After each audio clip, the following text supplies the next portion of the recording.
বোঝার চেষ্টা করো। গম্ভীর কণ্ঠে রুহান বলে। আমি বাবার সাথে কথা বলতে চাই।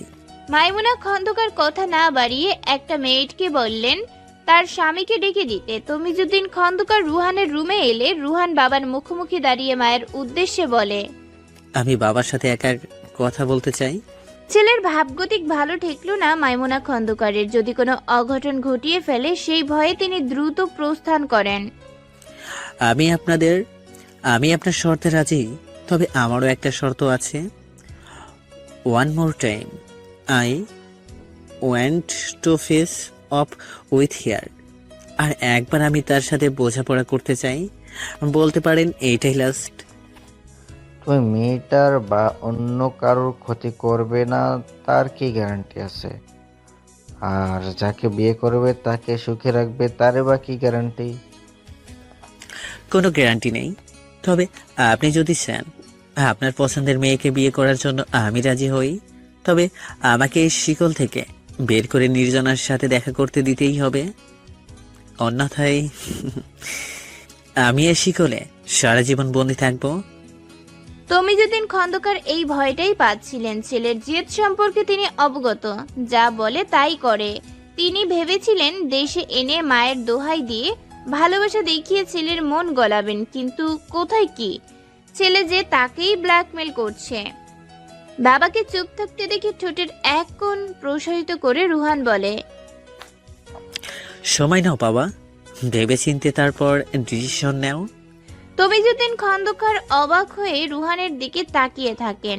যে ছেলেকে কিছুক্ষণ আগে অসহায় মনে হচ্ছিল, এখনই সেই ছেলেকে অদ্ভুত ভয়ঙ্কর লাগছে। এতটা ভয়ঙ্কর যে তিনি আর ছেলের দিকে তাকিয়ে দ্বিতীয় কোনো কথা বলতে পারলেন না, বরং অসহায় হয়ে রুম ত্যাগ করলেন। তমিজুদ্দিন খন্দকার চলে যেতেই রুহান বিছানায় পিঠ লাগিয়ে গ্যাস দাঁতে বাঁকা হেসে বলে ওঠে, বাবা, আমার সাথে গেম খেলে ভালো করনি। বেস্ট শন হতে চেয়েছিলাম, কিন্তু তোমার গেম আর নির্জনার রিয়াকশন আমাকে দিন দিন বেস্ট ভিলেন বানিয়ে দিয়েছে। নির্জনা সুইটহার্ট, বেরেডি, রুহান খন্দকার আসছে। সকাল থেকে অর্ক খরগোশের মতো জাফর সিদ্দিকীর পিছন পিছন লাফিয়ে বেড়াচ্ছে। মূলত রাতে নির্জনার চিন্তায় অত্যাধিক অস্থিরতার ফলে তার ঘুম হয়নি। ধরা পড়ে যাওয়ার ভয়ে রাতে শুধু জানালা দিয়ে নির্জনাকে কয়েকবার দেখে চলে এসেছে, কিন্তু সে যখনই গিয়েছে তখন নির্জনা ঔষধের কড়া ডোজে ঘুমে কাতর ছিল। সুতরাং সকাল সকাল সে ঘুম থেকে উঠে নির্জনার সাথে দেখা করার জন্য ব্যাকুল হয়ে ওঠে। অর্ক ভেবেছিল রাতে তার বাবা এমনি কথাগুলো বলেছেন, কিন্তু তিনি যে এভাবে তা অক্ষরে অক্ষরে পালন করবেন তা সে বুঝতে পারেনি। তাই সে সকালে নির্জনার রুমে যাবে তখনই তাকে দরজার বাইরে এক মেড আটকে দিয়ে বলে। তখন থেকেই সে বাবার পিছনে এই ঘর ও ঘর ঘুরে যাচ্ছে, কিন্তু এদিকে নির্জনা অসুস্থ, অন্যদিকে সামনে ইলেকশন। তাই জাফর সিদ্দিকী মিনিস্ট্রির সব কাজ বাড়ি থেকে করবেন বলে পার্টির লোকেদের বাড়িতে ডেকে নেয়। তাই অর্ককে তিনি তেমন একটা খেয়াল করতে পারছেন না। অর্ণব, সিদ্দিকী আমাকে ডেকেছেন? অর্ণব ডাক্তার প্রীতির দিকে একটা চেক এগিয়ে দিয়ে বলে, এখানে আপনার সব পাওনা আছে, যা কন্ট্রাক্ট হয়েছিল তার পুরোটাই আছে। যদি আরও কিছু লাগে বলুন। ভ্রু কুচকে ডাক্তার প্রীতি বলে। মানে কিসের পাওনা? নির্লিপ্ত গলায় অর্ণব বলে, অর্কের চিকিৎসার জন্য যে টাকা কন্ট্রাক্ট করা হয়েছিল সেটা। অর্ক এখনো সুস্থ হয়নি মিস্টার অর্ণব। সেটা নিয়ে আপনার মাথা ঘামাতে হবে না, আমি বুঝে নেব। আপনার এখানে আর কোনো প্রয়োজন নেই।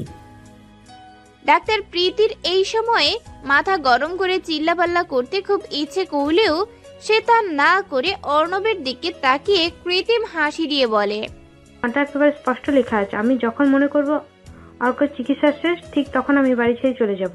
কেউ আমাকে আমার পেশেন্টের চিকিৎসা করা থেকে আটকাতে পারবে না।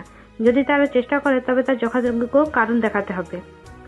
তো মিস্টার অর্ণব, আপনার কাছে কি কারণ আছে? গতকালের ঘটনা যথেষ্ট নয়? জাস্ট একটা অ্যাক্সিডেন্ট ছিল। আপনি নিজেও জানেন এটা কোনো স্ট্রং রিজন না আমাকে এই বাড়ি থেকে বের করার জন্য। এটাই পারফেক্ট রিজন। আপনি আজই বের হয়ে যাবেন। বলেই চোখ বড় করে দাঁত কটমট করে ধমকে উঠে অর্ণব। ডাক্তার প্রীতি 5 ফুট 1 ইঞ্চির ছিপছিপে গড়নের চশমা পরা একটা অতি সাধারণ দেখতে মেয়ে, কিন্তু তারপর 5 ফুট 11 উচ্চতার বডি বিল্ডারের মতো দেখতে।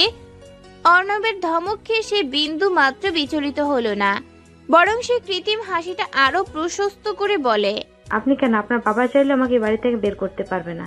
তাই আপাতত নিজের চেক সামনে রাখুন। ভাববেন না, আমি যাওয়ার আগে অবশ্যই নিয়ে যাব। আফটার ইটস মাই মানি। এরপর সে সেখান থেকে চলে যায়। ডাক্তার প্রীতি বের হয়ে যেতেই রুমে থাকা কাচের ফ্লাওয়ার বাসটা ছুঁড়ে ফেলে অর্ণব বলে, আমাকে চোখ রাঙিয়ে কথা বলে, আমাকে কন্ট্রাক্ট শেখায়। How dare she! নিজের বাড়ির নিরাপত্তা ব্যবস্থার উপর আজ আস্থা সম্পূর্ণভাবে হারিয়ে ফেলল অর্ক। বাবার কাছে পাত্তা না পেয়ে বাড়ির সাথে লাগানো আম গাছ বেয়ে 3 তলায় নির্জনার ঘরের বেলকনিতে প্রবেশ করে। ঘটনাটা অতি সহজে কারো নজরে পড়া ছাড়াই ঘটিয়ে ফেলে। সেজন্যই ভাবনায় পড়ে যায়। আমি যদি এত সহজে এখানে চলে আসতে পারি, তাহলে তো অন্য যে কেউ চলে আসতে পারবে না। আমার বউ এখানে অনিরাপদ, তাকে যত তাড়াতাড়ি সম্ভব নিজের ঘরে ফেরত নিয়ে যেতে হবে। এরপর সে ধীর পায়ে ঘরের দিকে এগিয়ে যেতেই রেহানা আর নির্জনার কথোপকথন শুনতে পায়। রেহানার সাথে এ কয়দিনে নির্জনার সম্পর্কটা অনেক সহজ হয়ে গেছে। হ্যাঁ বৌমা, মন খারাপ করো না। আমি বলছি তো, অর্ক স্যারকে বড় স্যার আসতে না করেছে, তাই সে আসেনি। নির্জনা মন খারাপ করে বলে, না আন্টি, আমার কেন জানি মনে হয় দস্যি ছেলে আমাকে পছন্দই করে না। না হলে ওনার যা দুষ্টু বুদ্ধি, কোনো না কোনো উপায়ে এতক্ষণে চলে আসতো। নির্জনার এই কথাতে অর্ক ঠোঁটের কোণে হাসি ফুটিয়ে মনে মনে বলে, তার মানে আমার বউ এই কয়দিনই আমাকে চিনে গেছে। এদিকে রেহান নির্জনাকে বোঝানোর চেষ্টা করে ব্যর্থ হয়ে বলে, না গো মেয়ে, তোমাকে বোঝানোর ক্ষমতা আমার নেই। আমি চাই তোমার খাবারটা নিয়ে আসি। আমি খাবো না। রাতে ভালো করে খাওনি, এত রক্ত ঝরেছে, এখন যদি না খাও তবে পিটিয়ে খাওয়াবো। বলে রেহান বের হয়ে যায়। এদিকে নির্জনা মন খারাপ করে বলে, আমার দম বন্ধ লাগছে। এরপর সে একটু খোলা হওয়ার জন্য বেলকনির দিকে এগিয়ে যায়। দরজার কাছে যেতেই তার মাথাটা হালকা চক্কর দেয়। অনেক চেষ্টা করেও নিজেকে সামলাতে না পেরে সে মাথা ঘুরিয়ে পড়ে যেতে ধরে, কিন্তু কেউ তাকে 2 হাতে কোমর জড়িয়ে ধরে নেয়। নির্জনা আবার পড়ে গিয়ে ব্যথা পাবে এই ভয়ে চোখ বন্ধ করে নেয়, কিন্তু নিজের কোমরে পুরুষালী শক্ত হাতের স্পর্শে চোখ খুলে দেখে অর্ক তার চোখের দিকে গভীর দৃষ্টি নিয়ে তাকিয়ে আছে। এমন দৃষ্টি যার কোনো অতল নির্জন শত চেষ্টা করেও খুঁজে পাচ্ছে না। তামিজউদ্দিন খন্দকার জাফর সিদ্দিকীকে ফোন করেছেন। তিনি কোনো প্রকার ভনিতা ছাড়াই বললেন, জাফর সাহেব, আমার ছেলে আপনার পুত্রবধূর সাথে একবার দেখা করতে চায়। ইরেসপন্সিবল। আমি সেটা জানি, কিন্তু আমার ছেলে খুব তাড়াতাড়ি আপনার ছেলের বউয়ের সাথে দেখা করবে, তাই তাকে সাবধানে রাখবেন। সবচেয়ে ভালো হয় তার জন্য একটা বডিগার্ড রেখে দিন। আমি আমার ছেলেকে আর আটকাতে পারছি না। কিন্তু আপনি কথা দিয়েছিলেন খন্দকার সাহেব। আমার মনে আছে বলেই আমি আপনাকে সাবধান করতে ফোন দিচ্ছি। কিন্তু এমনটা তো আপনার সাথে কথা ছিল না। কথাটা অনেক কিছুই ছিল না, এই যেমন মেয়েটা আপনার বাড়ির বউ হওয়ার কথা ছিল না, কিন্তু হয়ে এসছে তো। দুটো ঘটনা এক নয় খন্দকার সাহেব। আমি আপনাকে বুঝিয়ে বলছি কেন আমি অর্কর সাথে নির্জনার বিয়ে দিয়েছি। প্রয়োজন নেই, আর আপনার সাথে এসব নিয়ে আলোচনা করার জন্য আমি ফোনও করিনি। আপনি বলেছিলেন পুলিশ কেস তুলে নিয়ে মেয়েটাকে দূরে কোথাও পাঠিয়ে দিবেন, বিনিময়ে আপনার পার্টিতে আমি ইলেকশনের ফান্ড দেব। ফান্ড তো আপনি পেয়েছেন, কিন্তু মেয়েটা দূরে কোথাও সরে যায়নি, বরং এতটা কাছেই আছে যে আমার ছেলে যে কোনো মুহূর্তেও তাকে কিডন্যাপ করতে পারে। তাই আপনাকে ফোন দেওয়া। রোহান এটাই করবে, কিন্তু সেটা আপনাকে এমনভাবে সামলাতে হবে যাতে লয়াল বা খন্দকারের নাম খারাপ না হয়। আর যদি এমন হয় তবে ইলেকশনের আগে আপনাদের পার্টির এমন অবৈধ ফান্ডিংয়ের খোলাসা হয়ে যাবে, সেটা আপনার আর আপনাদের দলের জন্য খুব সুখকর হবে না। বলে জাফর সিদ্দিকীকে কোনো কথা বলার সুযোগ না দিয়েই তামিজউদ্দিন খন্দকার ফোন রেখে দেয়।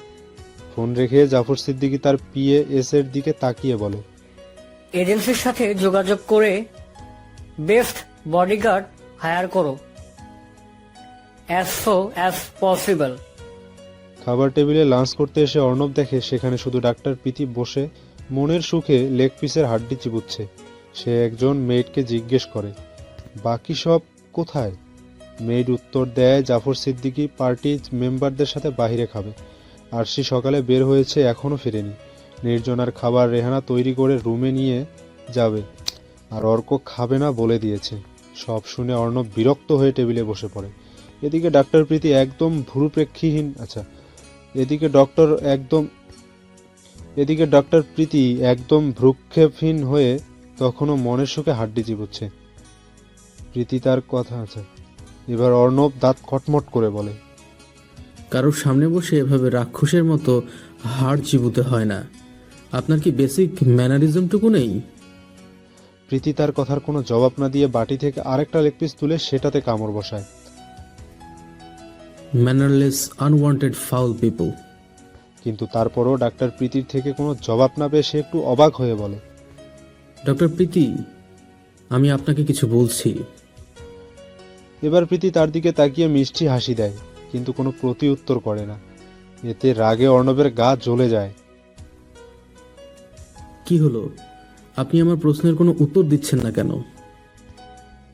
ডাক্তার প্রীতি নির্লিপ্তভাবে একইভাবে লেগ পিসটা খাওয়া শেষ করে চেয়ার থেকে উঠে অর্ণবকে কোনো কিছু না বলে গেস্ট রুমের দিকে এগিয়ে গেল। সে যে অর্ণবকে সম্পূর্ণ এড়িয়ে গেছে তা মাত্র বুঝতে পারল অর্ণব। রাগে কটমট করে সে বলল, Am I invisible to her? How dare she ignore me like that? নারী হৃদয় কোমল হয়, সামান্য আঘাতে ভেঙে যায়, আর সামান্য ভালোবাসায় গলে যায়। নির্জনাকে অর্ক পরম আবেশে নিজের দিকে টেনে নিয়ে বলে, তুমি ঠিক আছো? এই মুহূর্তে অর্ক সুস্থ না অসুস্থ সেটা বিচার করতে পারছে না নির্জনা। তার অবচেতন মস্তিষ্ক হয়তো সেটা করতে চাইছে না। হঠাৎ বেলকুনি দিয়ে একটা দমকা হাওয়া এসে নির্জনার সামনের অবাধ্য চুলগুলো তার চোখের উপর এসে পড়ে। অর্ক এক হাত দিয়ে নির্জনার কোমর জড়িয়ে ধরে আছে, আর অন্য হাত দিয়ে আলতো করে সেই চুলগুলো সরিয়ে দিচ্ছে। অর্কর স্পর্শে নির্জনার সকল ইন্দ্রিয় কাজ করা বন্ধ করে দেয়। লজ্জা নামক এক অনুভূতি তাকে চারিদিক থেকে ঘিরে ধরে। সে একটু একটু করে সোজা হয়ে দাঁড়িয়ে মৃদু কণ্ঠে বলে, আমাকে ছাড়ুন। এরপর নির্জনা নড়চড় শুরু করলে সে আর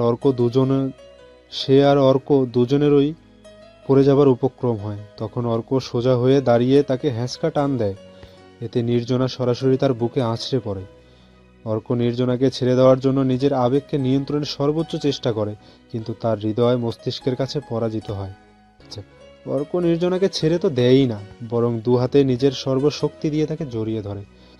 অর্কর এমন কার্যে নির্জনার বোঝা উচিত ছিল এরূপ আলিঙ্গন কোনো বালক পুরুষের পক্ষে সম্ভব নয়। কিন্তু ওই যে বলে না, নারী নিজের বরাদ্দকৃত পুরুষ ছাড়া পৃথিবীর সবার জন্য বুদ্ধিমতী। তাই তো নির্জনা অর্কের এমন কার্যে প্রশ্ন তো দূর সন্দেহই প্রকাশ করতে পারছে না, বরং নিজের অজান্তে সে অর্ককে দুহাতে জড়িয়ে ধরে। অর্কের বুকে মাথা রেখে নির্জনা বহুদিন পর নিরাপদ অনুভব করে, শান্তি খুঁজে পায়। অন্যদিকে অর্ক নিজের নিঃশ্বাসের সাথে নির্জনার চুলের ঘ্রাণ অনুভব করতে পারছে, আর তার চারিপাশে আবদ্ধ করা নির্জনার দুটো তুলতুলে নরম হাতের স্পর্শকে সে চাইলেও দূরে সরিয়ে দিতে পারছে না। এক কথায় নির্জনার সঙ্গ তাকে উন্মাদ করে তুলছে। সে চোখ বন্ধ করে মনে মনে বলছে, আমি তো শুধু ওকে একবার দেখতে এসেছিলাম। না না না, অর্ক সিদ্দিকী, তুমি এভাবে নিজের উপর এভাবে কন্ট্রোল হারাতে পারো না। মানছি তোমার বউয়ের চুলের মাতাল করা ঘ্রাণ আর স্নিগ্ধতা তোমাকে পাগল করে দিয়েছে তার। তবু তোমার এখন যেভাবেই হোক নিজেকে সামলাতে হবে, নিজেকে সামলাতে হবে, না হলে তুমি তার কাছে ধরা পড়ে যাবে। কিন্তু অর্ক যতই নির্জনা থেকে দূরে সরে যেতে চাইছে, কোনো এক অদৃশ্য চুম্বক তাকে ততই নির্জনার আরো কাছে টেনে নিচ্ছে। ধীরে ধীরে অর্ক নিজের সুপ্ত অনুভূতির কাছে আত্মসমর্পণ করতে বাধ্য হয়। নিজের কাছেই পরাজিত হয়ে নির্জনাকে আরো নিবিড়ভাবে জড়িয়ে নেয়। কিন্তু তাদের এই সুন্দর মুহূর্তে বাধা পড়ে রেহানের কণ্ঠে। বৌমা, খাবারটা খেয়ে নাও, আমি কিন্তু তোমার কোনো কথা শুনছি না। তার নজর বেলকুনিতে আলিঙ্গনরত নির্জনা অর্কের উপর পড়ে। ওহ, আমি কিছু দেখিনি। বলে তিনি অন্যদিকে ঘুরে দাঁড়িয়ে যায়। এক মুহূর্তের জন্য তিনিও ভুলে গেছেন অর্ক মানসিক ভারসাম্যহীন। রেহানার আওয়াজে অর্ক অবশেষে নিজের উপর সম্পূর্ণ নিয়ন্ত্রণ করতে পারে। সে নির্জনাকে ছেড়ে দেয়।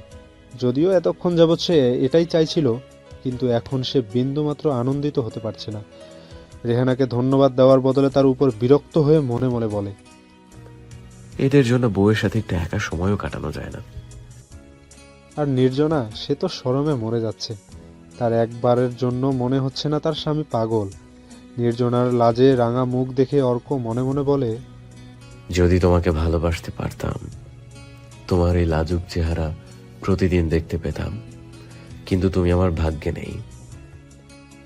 এদিকে রেহানার এতক্ষণে অর্কের মানসিক অবস্থার কথা খেয়াল হতেই সে অর্কর দিকে এগিয়ে এসে প্রশ্ন করে, স্যার, আপনি এখানে কি করে এলেন? সবকিছু এত তাড়াতাড়ি ঘটে গেছে যে অর্ক বেলকনিতে কি করে সেই প্রশ্ন মাত্র নির্জনার মাথায় এলো। সেও রেহানার মতো প্রশ্ন করলো। সত্যি তো, আপনি তো দরজা দিয়ে আসেননি, তবে এবার কিছুক্ষণ আগে করা নিজের আচরণ লুকানোর যথাযথ রাস্তা খুঁজে পায় অর্ক। সে আবার তার নিখুঁত অভিনয় শুরু করে। মুখ ভার করে বলে, গাছে চড়ে। কি? রেহানা আর নির্জনা একত্রে বলে ওঠে। নির্জনা তো আতকে বলে, এভাবে কেন এসেছেন? যদি পড়ে ব্যথা পেতেন। আমার গাছে চড়ার অভ্যাস আছে, এভাবে না কিভাবে আসবো? তোমার ঘরে তো আমার আসা নিষেধ। ভ্রুকুটি করে নির্জনা বলে। কিন্তু কেন? অর্ক চুপ হয়ে যায়। তখন রেহানা বলে, বড় স্যার না করেছে। অর্ক মন খারাপ করে বলে, আমার জন্য তুমি ব্যথা পেলে সবাই এত বকা দিয়েছে, প্রীতিকেও ভাইয়া বকেছে, তাই সরি বলতে এসেছি। ডাক্তার প্রীতির সাথে অর্কর বন্ধনটা নির্জনা লক্ষ্য করেছে। অন্য সময় হলে সে কিছু মনে করতো না, কিন্তু এখন কেন সে নিজেও জানে না তার হিংসে হচ্ছে। তাই খানিকটা রাগ দেখিয়ে বলে, ও, তার মানে ভাইয়া ডক্টর প্রীতিকে বকছে বলে আমাকে সরি বলতে এসেছে। অর্ক বুঝতে পারে নির্জনা ডাক্তার প্রীতিকে হিংসা করছে, তাই সে মনে মনে খুশি হয়।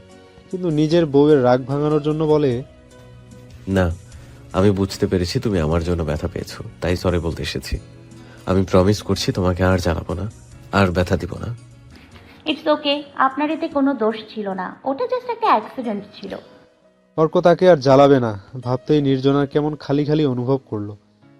মনে মনে বলল, আপনি দুষ্টুমি করেন বলেই তো আমি আমার সব কষ্ট ভুলে হাসি, আপনার পেছনে ছুটে বেড়াই। কিন্তু এখন যদি আপনি দুষ্টুমি না করেন, তবে তো আমি আবারও হাসতে ভুলে যাব। কিন্তু তার ভাবনায় ছেদ পড়ে অর্কের ডাকে। সে তাকিয়ে দেখে অর্ক তার দিকে হাত বাড়িয়ে বলে, তুমি কি আমার বন্ধু হবে? নির্জনা খুশি মনে তার হাত ধরে। একদম বডিগার্ড পাওয়া গেছে, এক্স আর্মি পারসন। এজেন্সি বলছে সে বেস্ট হবে, কিন্তু জাফর সিদ্দিকী নিজের পিয়ের দিকে তাকিয়ে ভ্রুকুঞ্চন করে বলে, বেস্ট হলে কিন্তু কি আছে? তার স্যালারি ডিমান্ড হাই, অন্যদের তুলনায় 4 গুণ। তাছাড়া তার 6 মাসের টাকা অ্যাডভান্স লাগবে। এত টাকা একটা সামান্য মিলিটারির জন্য? স্যার, সেটা মোটেও সামান্য না। সে তার বেসের বেস্ট ক্যাডেট, ট্রেনিংয়ে অলমোস্ট সব ট্যাঙ্কের রেকর্ড বেকার। ফরেন থেকে কয়েকটা স্পেশাল কমান্ডার ট্রেনিং নিয়েছে। পার্সোনাল প্রবলেমের কারণে ভলান্টিয়ারি রিটায়ার নিয়েছে। এতদিন ছোট একটা ফাস্ট ফুডের দোকান চালাতো, কিন্তু ছোট বোনের ক্যান্সার ধরা পড়ায় তার চিকিৎসার টাকার জন্য কাজ খুঁজছে। স্যার, আজ থেকে হবে না। আমার কেন জানি মনে হয়েছিল আপনি রাজি হবেন, তাই আগে কথা বলছি, কিন্তু সে বলেছে অ্যাডভান্স করার 2 দিন পর জয়েন হবে। নিজেকে কি জেমস বন্ড ভাবে এই ছেলে? আমি মিনিস্টার, তার কথাই নাচবো। বাদ দিয়ে দাও। স্যার, আমি তাকে এমন করে কিছু বলেছিলাম, কিন্তু সে বলল 4 গুণ বেশি স্যালারি, কাজের না, তার অনেস্টি। ভেবে দেখুন। হ্যালো বন্ধুরা, পরবর্তী পার্ট খুব তাড়াতাড়ি আসবে, তো সবাই অপেক্ষায় থাকো। আর চ্যানেলটি যারা এখনো সাবস্ক্রাইব করনি তারা পরবর্তী পার্ট দেখার জন্য চ্যানেলটি সাবস্ক্রাইব করে রেখো। ধন্যবাদ সবাইকে, আমাদের সাথেই থেকো।